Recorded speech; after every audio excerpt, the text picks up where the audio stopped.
Welcome to Right on Track, a songwriting podcast. Thanks to Tone for tuning in. I'm Demi Michelle Schwartz, and I'm thrilled you're joining me on my songwriting journey. So kick back and relax, don't fall flat, and remember, stay right on track.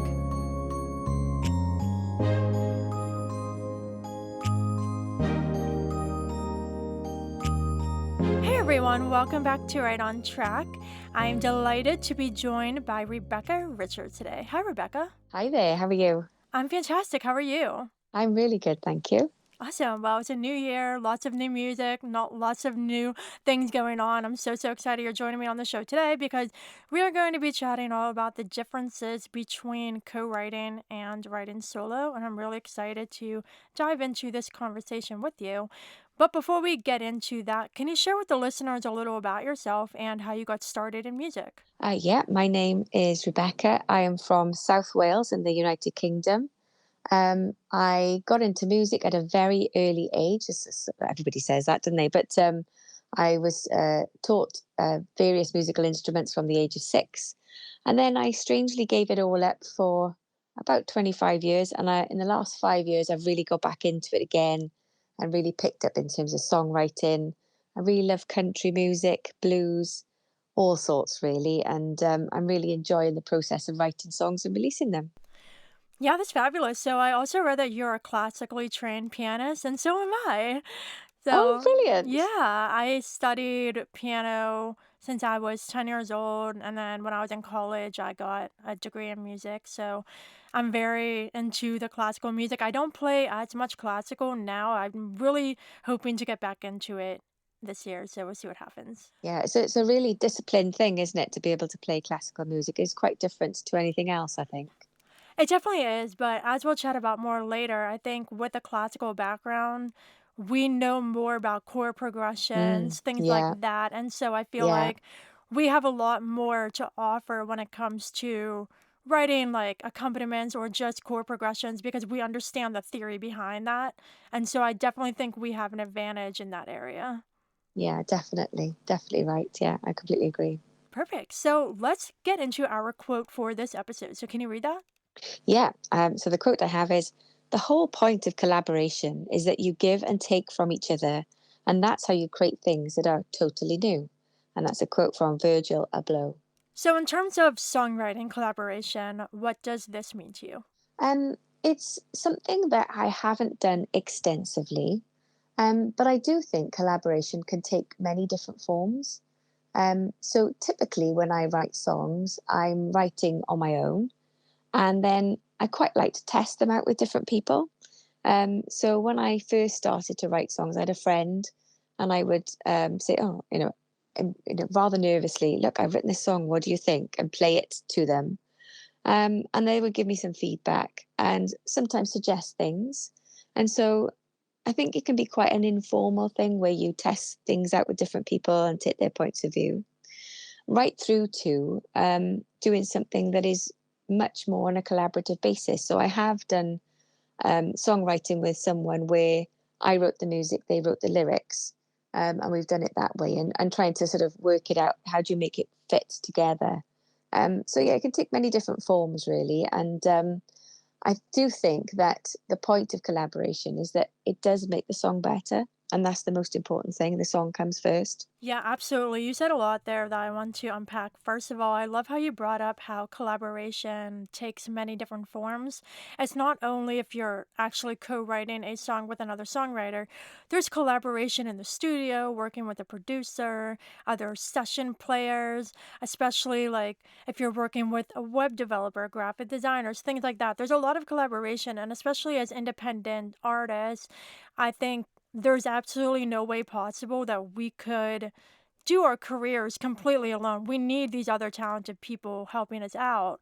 But in terms of the writing itself, I've definitely done a lot of co-writes with other songwriters, and I've written a ton of songs myself. And there are different approaches to both, as we'll dive into a little bit. But I really love how this quote is saying that in any kind of collaboration, there's a give and take, and there's that whole experience of you sharing your ideas, but listening to the ideas of somebody else. And together, you are creating something new because, for example, like if you would write a song by yourself with the same concept of a song that maybe you would collaborate with another songwriter, even though it's from the same idea, those songs would turn out completely differently because the solo write is just your thoughts, your emotions, your perspective versus a collaboration or a co-write. You're combining your thoughts and ideas with somebody else. And I think it's really, really awesome how we can bring together our own experiences into one song. Yeah, I completely agree. It brings a different dimension to it, doesn't it? And I think that sort of fresh input from someone else can completely transform a song from just one single idea. So yeah, I do think there's lots to be said about collaboration because it completely elevates the song into a different dimension, I think. Yeah, absolutely. And something else you mentioned too, I wanted to chat about is getting feedback. And I think that feedback is so important with anything creative. Like, I'm an author as well, and I have author friends that I send my manuscripts to for feedback before like sending it to my agent and stuff like that. And so I think it's really important to get feedback because the thing about art is when we're writing songs, especially that are really authentic, when we're in this space and we're writing a song that through our eyes, like everything makes sense because we know what we're trying to say.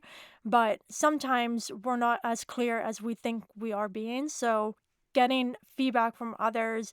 And I really like how you said, like, songwriter friends, but I also send to just my friends who love music that aren't songwriters too, because I think it's important to have perspectives from people who understand the craft standpoint, but also feedback from someone who is just a lover of music because they can give it from the listener perspective. Completely agree. So exactly the same process. So I'm part of an online songwriting forum.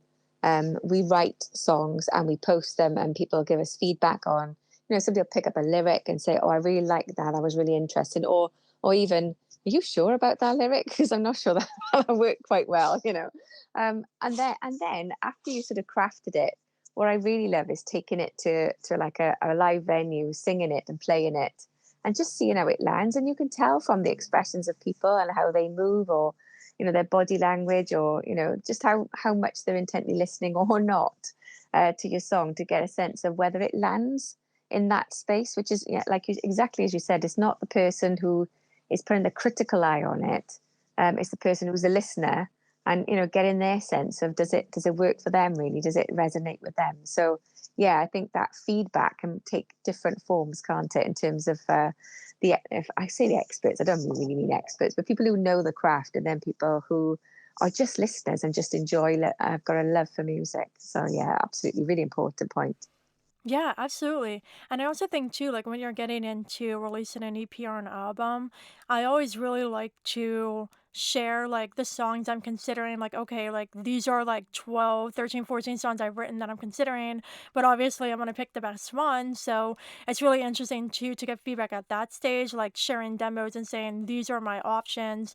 What are your top five? Like, I literally did that for the first batch of songs that I wrote that's going to be on my new album coming this year because it's 2024 now.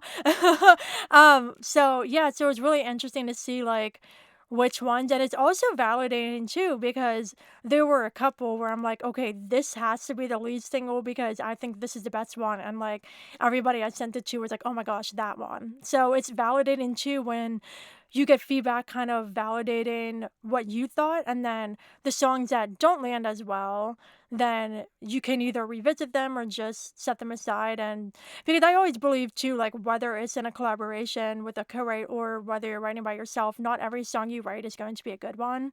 And so I think it's really important to recognize that and recognize the songs that aren't good as being part of the process. You needed to write those in order to get to the good ones. Oh, I completely agree. And isn't it funny that sometimes the songs that you love, because I've got a couple of them, I love that song. I think it's great. I really think it's fab. And then I play it live, and it just doesn't land at all. And you think, why? But Yeah. and others you think, it's just a throwaway nonsense sort of thing, and it's not nonsense, but that you probably wouldn't rate so much. You get so many comments on and go, really? Oh, right, that's really interesting. So yeah, beauty really is in the eye of the beholder, isn't it? Really. So So yeah, you do need to test them out with people and just see what lands and what doesn't. Yeah, Just because you absolutely. just because you're the creator doesn't give you perspective, which is interesting. Yeah, absolutely. So let's chat a little bit about co-writing. So you said you haven't done this a whole lot, but you have some. So when you are doing co-writes, what is your approach of, first of all, like knowing that this person is a good fit for you, and then the process itself? Do you come with ideas, or do you go from a conversation and see what comes from it? What's your process for that? I think it varies on the person that I'm with. I think number one is you've got to trust the other person. So having some sort of relationship with them, I think helps. For me anyway, that's just my approach. I think I could get easily unnerved if I was in a room with a complete stranger and they say, right, go and write a song, which has happened. So I've joined sort of songwriting days and ended up with someone that I didn't really know. It's just really awkward. So yeah, you gotta have some sort of rapport with the person that you're writing with, and feel free and able to bounce ideas off without any kind of judgment. And that's a two-way process, of course. Um, and and usually, in my experience so far, somebody's come with something, whether it's me or the other person, and said, "Look, I got this idea that I've been working on. I haven't quite got where I want it to be. What do you think?" And it's just grown from there. So you've got two heads problem solving, I suppose, thinking about the song, what they're trying to aspire to. I find that music is my forte rather than lyrics. That's how I feel more comfortable with. And so typically I'm on the musical end of the spectrum more so than the lyrics. So yeah, it's my experience is usually somebody comes with something and then we work it out from there. Yeah, very similar to my approach as well. I think it's really great how you brought up that music is more your forte. And I think it's really, really great when songwriters can recognize where their strengths lie, because when you're looking for collaborators, if you can really bring the music side, you're not going to be wanting to really collaborate with somebody who's also really strong on the music side, because Yeah, what about the yeah, lyrics? yeah, exactly. So being sure to understand yourself as a songwriter, and I think to really understand enough about the songwriting process before doing collaborations, because I've done a couple like retreats and things where similarly where you're kind of just put in a room with somebody that you don't really know. And there are some instances that I've been in where the person I was writing with didn't really know as much about songwriting as they could have. And I think it's just easier to co-write if you have skills strong enough to write on your own, because Mm, then you're actively contributing yeah. to the song. Like I'm just thinking too, like this is a little bit of a similar comparison. You might be able to relate. So when I was in college, I was in piano ensemble. And I'm really good with playing with the metronome. I'm really good with memorization. I was like always like on time and like not messing up and stuff. And there were so many times where like especially when we did like trios, and we did one piece this one time where there were 8 of us, and my teacher had two pianos, 4 of us on a piano, and it was like an 8 person thing. And there were some students who like weren't practicing with the metronome and didn't practice their piece on their own. And so it was like a train wreck when like there were some of us who like knew what we were doing and some weren't. And I think it's similar in songwriting where you need to have enough skill like to carry it kind of on your own before you get into a collaboration, because you kind of want some kind of an equal playing field too, with the songwriting and being able to contribute instead of just being kind of dragged along for the process if you're not as aware. So I think it's really important to take the time to learn how to write on your own and then co-write with people that can make you better. Like I've written with so many people and I've grown as a songwriter just from writing with them. But honestly, like looking back, like I haven't really started co-writing until like 2021, and I started songwriting for fun in 2017. And so I really like learned about the craft for 4 years before I even thought about co-writing, cuz I wouldn't even feel confident enough back then doing a co-write with someone unless I knew enough about the art form before.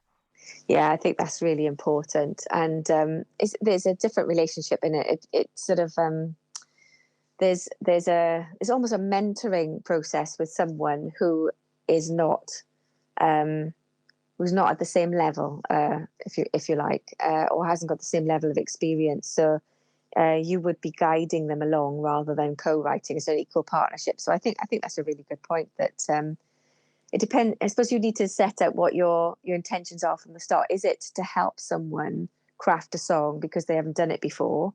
And if that's really clear up front that you're both doing that, that's absolutely fine. And actually, is a really good thing to do to help another person. But if you're intending to co-write, it is a different relationship, a different dynamic completely, isn't it? That you're both equally contributing rather than showing someone what to do is a different thing altogether. Yeah. No, absolutely. And I think just in general, like when you're going into a career too, like understanding the intention, like, okay, is there an artist in the room this is for, or are we just writing this just to write it? And knowing the splits up front, like I like doing equal splits. Some people are whack with like, I did more, I'm doing this, blah blah. Yeah, Like yeah, I think it's just nicer and makes more sense to do equal splits. So just like yeah, those kind of conversations ahead of time too.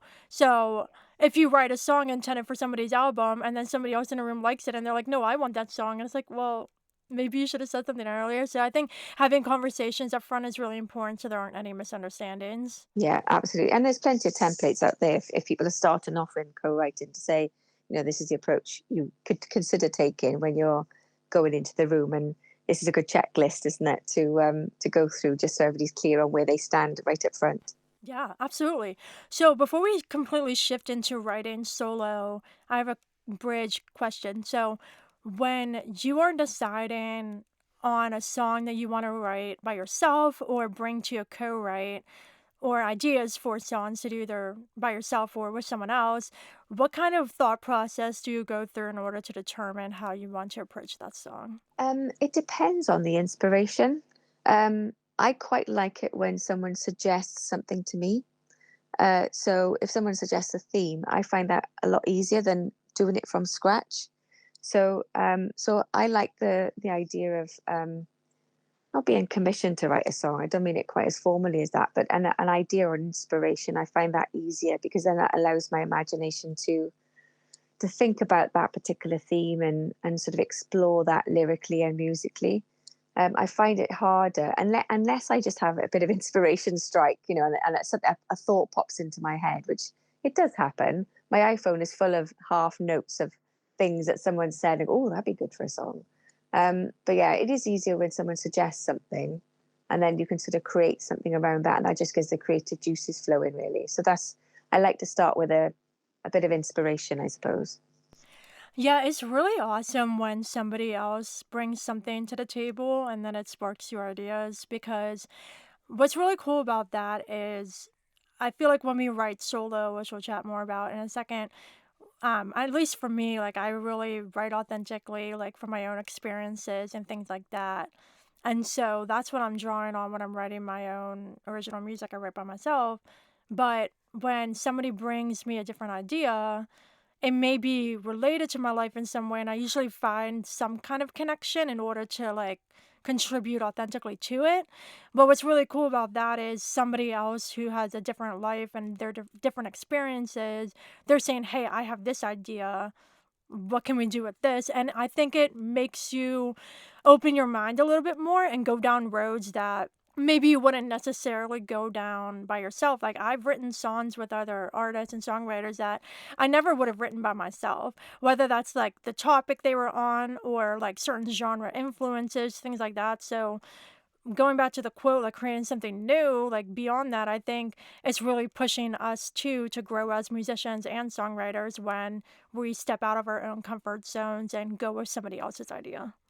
Absolutely, and musically that can happen too. So there's lyrics, so a theme of some sort. But I joined a workshop a little while ago where someone was, and to be honest, I did I was classically trained as a pianist as a young girl and did it to quite a high standard, but I'd left it for a long time, so I'd forgotten a lot of the theory, and so someone was sort of describing different chord shifts and progressions to me, and it really got me thinking, oh my gosh, and created something that I would never have created had I not had someone to suggest that to me. So I think both musically and lyrically, you can really go places when someone else suggests something to you that perhaps you wouldn't have suggested to yourself. Yeah, absolutely. I love how you brought up the musical side too, because I feel like a lot of the focus is always on like the lyrics or what you're saying. But the music is a huge part of songs, obviously. Like you got the harmonies, the melodies, the chords, and all of that. And I really like when someone else suggests something or you're just doing something on your own in a different style that you haven't really done before and just trying out different things. I love, just because of the piano background, I love when I can do piano driven songs like ballads because I can compose my own accompaniment. And I also actually did a song with her name's Lindsay Farrow. She's from the UK.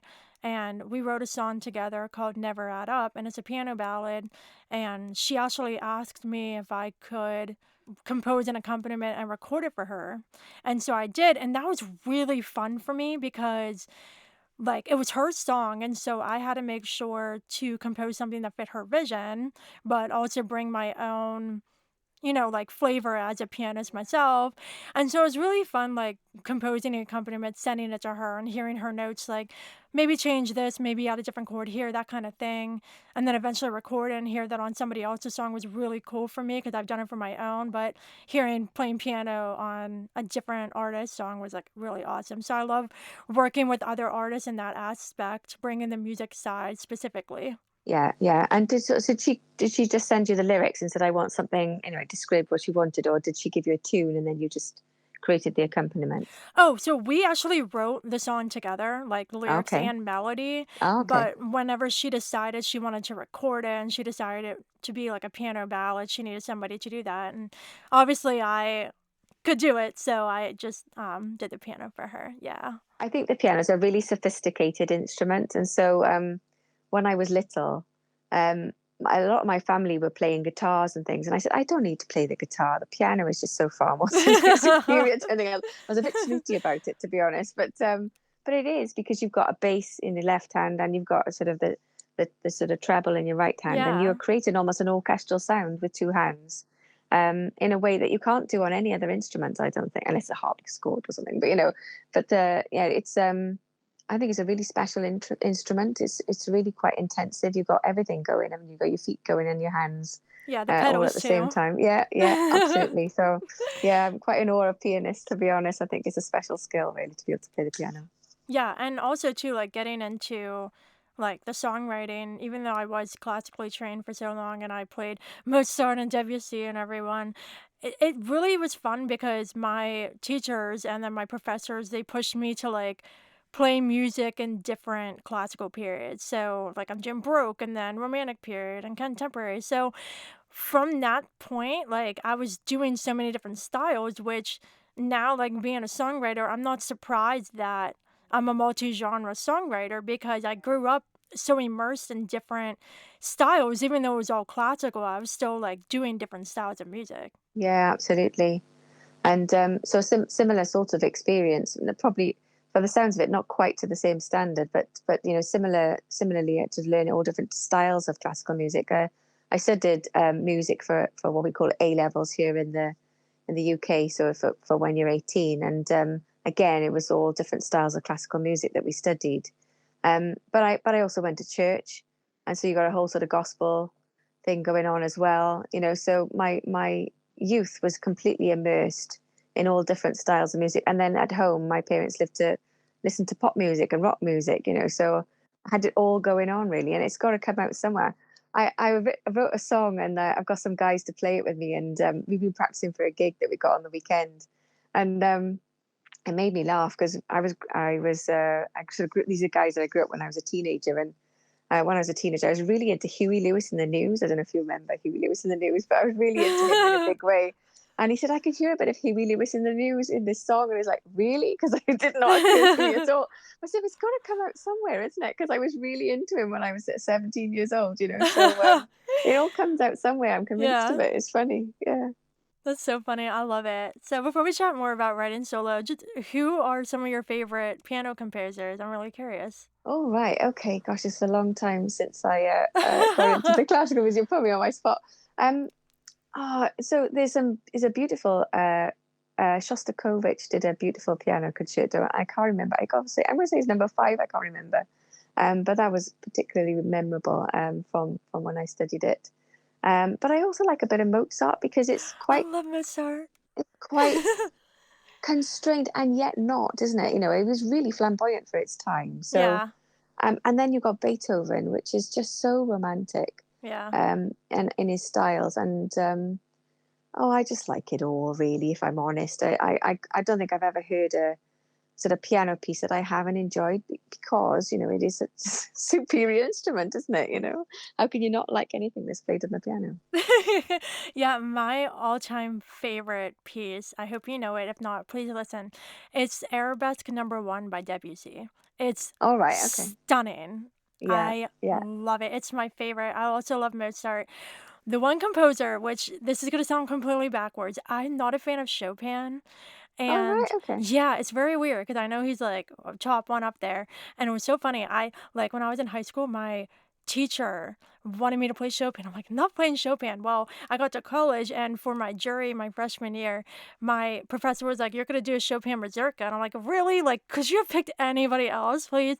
But I did it. And the very first time in my life, I like had like a little memory flop in the middle when I got to the middle Uh-huh. section and I was Yeah. like, Chopin is a curse, and I'm not playing him again. And from that point, I haven't played more Chopin. So is that because of the thing that happened, or is it really because you don't like his music? um, Not a huge fan of his music, but after that happened, I was like, well, the next time I'm gonna play his piece, I'm Definitely gonna not. forget it. So, Yeah, yeah, yeah, yeah. It's funny, isn't it? Yeah, oh my yeah. goodness. Who knows why we like things or not? It's just a mystery, really, isn't it? Oh my goodness. So let's chat a little more about writing solo. So, what is your process when you get an inspiration for a song? How do you go about crafting that on your own? So I would say because I feel like my lyrics is I find lyrics harder than the music. So I start there typically. So I try to think about what it is that I want to say. I think about, you know, the story that I'm trying to tell, or, you know, what's the message that I'm trying to convey in the song. And usually about this time when I'm thinking about the lyrics, I try to start to think about the beat, so I can think about how it scans. You know, is it going to be a 6/8 song? Is it going to be a 4/4 song? Is it going to be a pop song? Is it going to be a ballad? So I try to think about that whilst I'm writing the lyrics, even if I don't have an idea for a tune at the time. Um, and so it starts there. And then when I think I've got something of a that resembles chorus and a couple of verses and maybe some idea for a bridge, it's probably around then that I'll get to the piano, start playing around with it, start thinking about a tune, and the accompaniment. So that's usually the way that I do it. It's not always the way, but that's typically the way I approach it. Occasionally, and this did happen once, um, something pops into my head, a tune and lyrics at the same time. That's quite rare, but it does happen. So I got a song on my the EP that I released in November called "Unluckiest of Hearts," and I've been thinking about a theme along the theme of chances. So think about chances. What does that mean? Is it luck? Is it unlucky? You know, all that kind of thing. And I literally got out of bed one morning with a tune, the sort of the main refrain from the tune, which is weird. And I thought, oh, that's really interesting. That must be somebody else's song because it was so clear in my head. You know, it was really clear. I had a whole sort of section, and I was, you know, singing it into Shazam. I was, you know, trying to find where's this come from. It must be somebody else's song. Couldn't find it anyway. So it's like, oh right then, it's my song. So I built the song from that little bit that, you know, was in my head when I woke up. So yeah, it can vary. It really can vary between, you know, what inspires me really. Yeah. I love that. I love how your process is flexible too. Mine is as well. And it's wild when you have a melody and you're like, hang on, like, is this somebody else's or did I Yes. like, Yeah. because you don't want to Yeah. plagiarize, you don't want to get No, absolutely not. sued. Yeah. Yeah. Yeah. But no, I really like that. And I typically start with an inspiration point, a theme story. I get typically some kind of lyrical draft before I move on to the lyrics or, sorry, the music. But there are moments too where I'll write everything kind of together when I'm super, super inspired. And those typically turn out to be some of the best songs just because it comes together so naturally. But I like something hardly ever do is have like a full melody or like music first. But that happened for my single Tinsel Heart, which was my fourth original Christmas song. For the longest time, I had the idea for the title Tinsel Heart, I had an entire piano accompaniment, entire melody, but no lyrics for the longest time. And it was wild to me because I was the polar opposite of how I typically write. But it definitely forced me out of my comfort zone a little bit because I had a melody, I had piano accompaniment, and I had to like write the lyrics on top of that, which is like top lining. And I think like that's a really great skill too because I love top lining. I don't know if you've done a whole lot of that, but there is a producer who actually had a full track produced, and he reached out to me about like writing a song over top of it, and I actually did, and I love it. So we're hoping to release it at some point. But again, like that really made me step out of my comfort zone because I was basically doing my own songwriting process backwards. So I think it's really great, especially when we're writing on our own, to try new things. And if we're stuck, to maybe start with chords or start with lyrics or melody. I think it's really cool to see how songs stem from different parts of the process, but we still end up with a song in the end. Yeah, absolutely. And the latest release I've got, which is called Until the Dawn, is a collaboration. But as part of this online songwriting forum, and we were encouraged to just post a tune, with an accompaniment. So that's what I did. I posted a tune. I don't know where the tune came from. It's just one of those things you get inspired. So a tune with a piano accompaniment, and sort of just sang the tune. And then a lovely chap called John Davis said, "I love it. I absolutely love it. I've got some lyrics." So he wrote some lyrics specifically to the song. He didn't really have to tweak the song, which is unusual, isn't it? We have to tweak the tune a little bit to fit the lyrics, but he did it beautifully. So yeah, so that was different because I'd written a tune and then someone wrote the lyrics for me, and it's turned out really lovely. So yeah, it's quite an interesting process. Yeah, absolutely. So, speaking of your music, just to wrap up, can you share with the listeners the current music you're working on and what they can expect to come?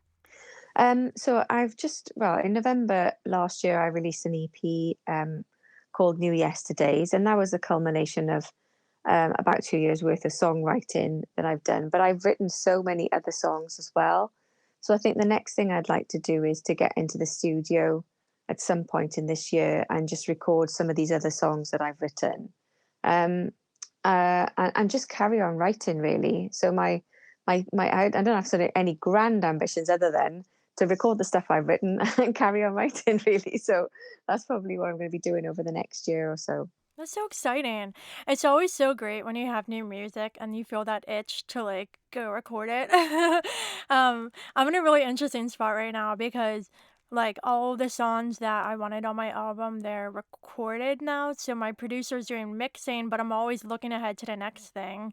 So I already have my new Christmas single for next year or this year. Oh wow. Yeah. Yeah. So I already have that ready, but I'm like really excited to record it because it's going to be like super sassy and fun.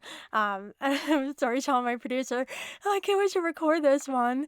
And he's probably like thinking, "Give me a break, please," because I'm always like going 50,000 miles per hour. Yeah. But no, I'm really excited to get back into the writing deeper because when I'm recording, I'm kind of like in that headspace and like working on how exactly do I want to sing the phrases and like how do I want to approach the production. So when my songs for a project are done, like I'm really in the recording headspace. But now that all that's done, I'm really, really excited to write a lot more this year. Yeah, definitely. And do you play any other instruments to sort of do it differently?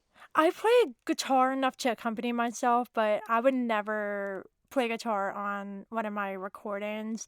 I'm not as good. I'm not good enough to do that, but guitar is really helpful because when I'm playing shows and stuff, it's just easier to take a guitar unless someone has a piano to play on, or I can take my keyboard. But Yeah. I've always wanted to play flute. I haven't, though. Oh. I've Oh always right. wanted Okay. to. I've Oh always wanted interesting. to. Maybe at some point in Oh, my life I will, but I've always it's not wanted to that play bad. flute. I play the flute. I learned to play the flute when I was little, so I Ah. wasn't bad at it at the time. But yeah, it's how interesting. Yeah, because I don't talk about it much because I very rarely play it. But yeah, I can play the flute.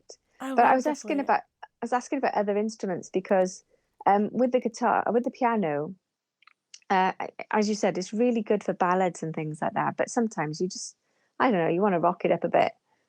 So I've taught myself to play the tenor guitar, which is strung like a banjo, but it sounds like a guitar, and it's completely transformed my songwriting. I think I've got a wider repertoire to call on now in terms of styles that sort of, yeah, I wouldn't write the same sort of songs on the piano, although it is fun to take something you've written on one instrument to play it on another just to see what it sounds like.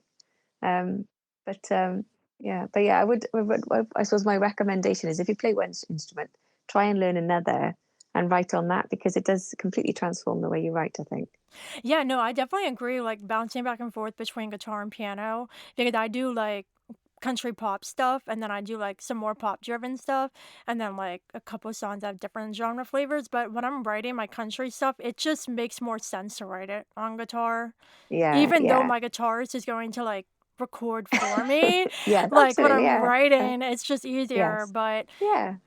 when I'm doing, like, my poppy stuff, piano because, like, I like to get into really fancy, like, chord progressions and stuff, and I'm just not as good on guitar, like, enough to play all the different kind of chords, so it's just easier on the piano in that instance, and then, like, when we're in the studio and I'm, like, recording, like, digital production for stuff, like, I play, like, the strings and, like, everything on the piano, the keyboard, so it's really, really fun, but I definitely agree, like, switching between and understanding like more than one instrument because sometimes too like if I'm writing and I'm like stuck like the one time I was writing a song on guitar and I was like stuck and then I took it to the piano and like literally wrote the whole thing within minutes Yeah, so that yeah, happens yeah, too. yeah, absolutely, yeah, and vice versa. So yeah, yeah, it's all good.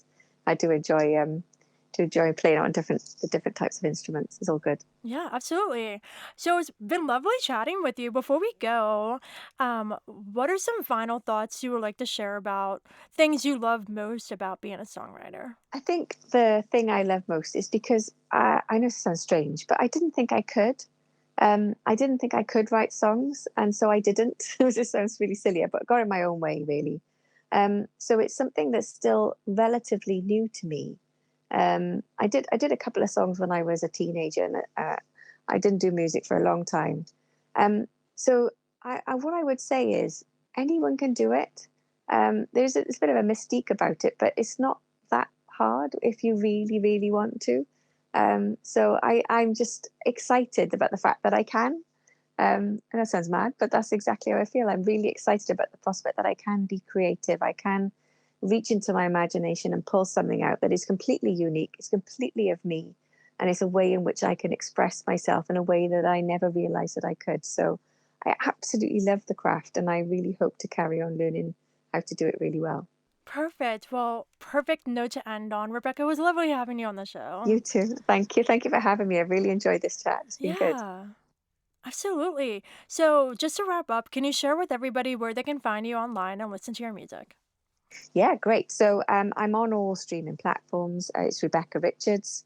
I've got a website, so it's www.rebeccarichardsmusic.com. And you can find me on all socials, all of them pretty much. And it's so the at sign, BEC Beck Musician. So yeah, you can find me anywhere really.